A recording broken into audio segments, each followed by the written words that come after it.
for today, I ended up going to my local garden centre. I wasn't really sure what I was looking for, but I was very excited when I ended up finding some asparagus, and I've been really wanting to put some asparagus in since I've had my plot in with my strawberries, because apparently they are really good companion plants together. So I've got a couple of these types. How do you pronounce it? Lim, probably pronounced that wrong, and the conifers colossal.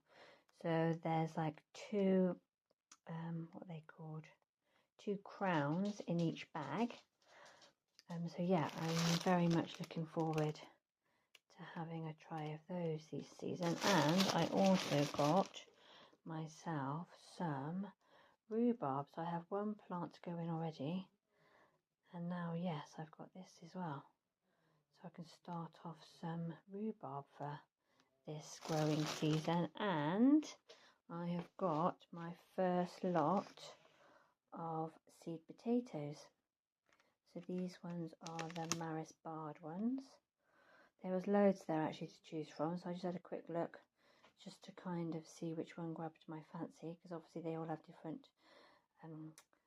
flavours and descriptions of firmness and what they're good for to be cooked with and for, etc.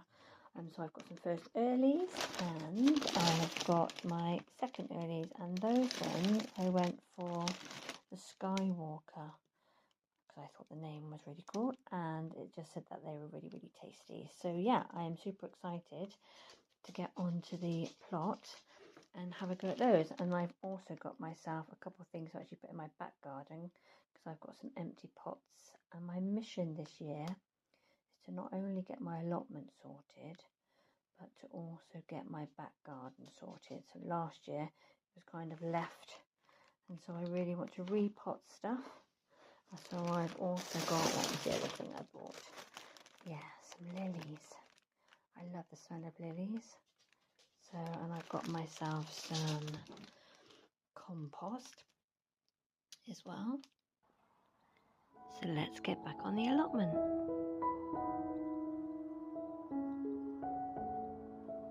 And yeah, as you can see, there is an awful lot to do. One of my jobs for today is planting my blueberry bush. Now, because it needs a particular type of soil, I'm actually going to be putting it into its own pot and just leaving it on the allotment. And yes, that's my job for today. Here we are, successfully repotted. Just remove some of the weeds that have started to grow on the top. Kind of took some of the roots, made them a bit loose when I potted it, so it can establish itself a bit better, and hopefully that will do nicely. Now I just need to buy myself another blueberry plant as a companion to go with it, and I will show you when I plant that one next time. Right, here I have my compost heap, well, one of them that I've just left exposed. Obviously you can see where I had lifted grass and kind of popped it here. It's kind of re-established itself. So what I'm going to do now is take up that bit of plastic that I'm going to pop my rhubarb in on the ground underneath, and put the plastic on the top here, and hopefully just kind of kill this off a little bit so it can kind of turn into usable compost. There we go. Another job successfully done. So where I cleared off this black plastic, it's got some nice soil.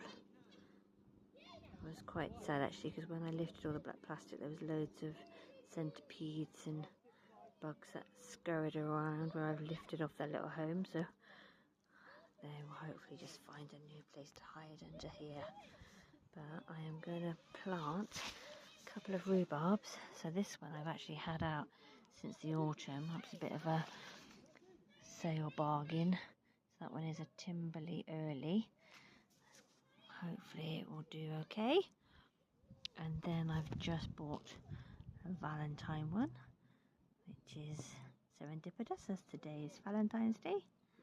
So yeah, they are like bulbs I put in the ground, I guess. That one's already got a little bit of growth on it. So yeah, I'm going to plant them. Hopefully, let's see how they do. Dug myself a little hole. Supposedly, the rhubarb is supposed to sit just in line with the surface level of the soil. So let's see if it's a good fit. Unfortunately, my little rhubarb plant is kind of broken off at the top there. But I'm hoping that when it goes in, it will still be fine. But let's see now, do I grow it down like that? Like that, I have no idea. Well, I think I'm gonna,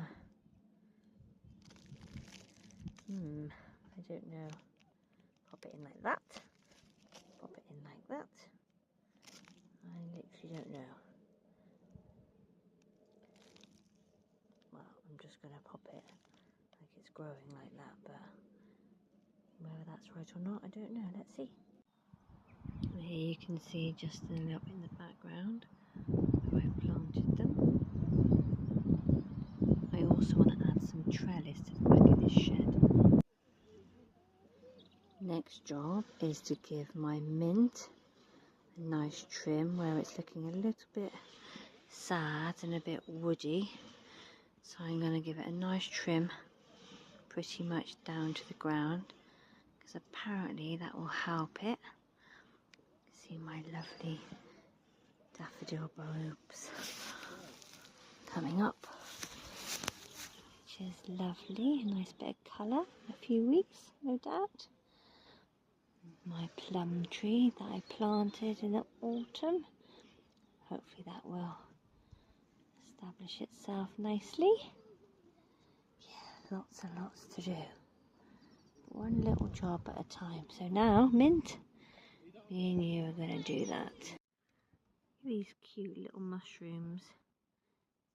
Now I have no idea whether they will be beneficial or not, but I really don't feel like moving them, so I'm just going to leave them in place while I'm just trimming around this mint. Now mint is notorious for spreading, that's why I've kept it in this container. But yeah, you can kind of see where I literally had one plant in the middle.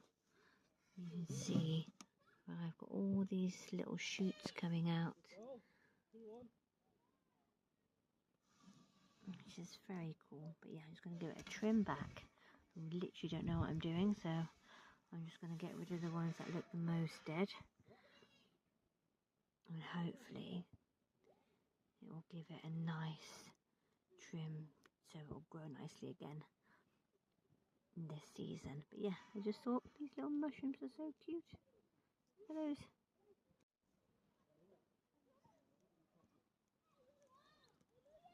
So I've got rid of the worst sort of dead woody bits. I'm not sure whether I should cut it a bit more, but I thought I'd leave some of the longer ones where they still have a good bit of growth on, as I don't want to cut it too much. But perhaps you know whether I should be a little bit more ruthless. But I've kind of did a bit of half and half, been quite ruthless in some places, especially where they were quite woody and they didn't have much growth on. Cut it right back to the bottom, and those bits, like these bits for example, where they've still look quite healthy and good, I've just left those. Yeah, you can kind of see you have bits here that are almost re-establishing themselves in the ground, and then all of these bits over here that have just sprouted up from nowhere. So yeah, we shall see. Some more little mushrooms there. Do I keep those? Are they beneficial? I love little mushrooms, but I've just kind of kept them in place. I don't want to be doing anything detrimental. I will soon learn, I guess, over time.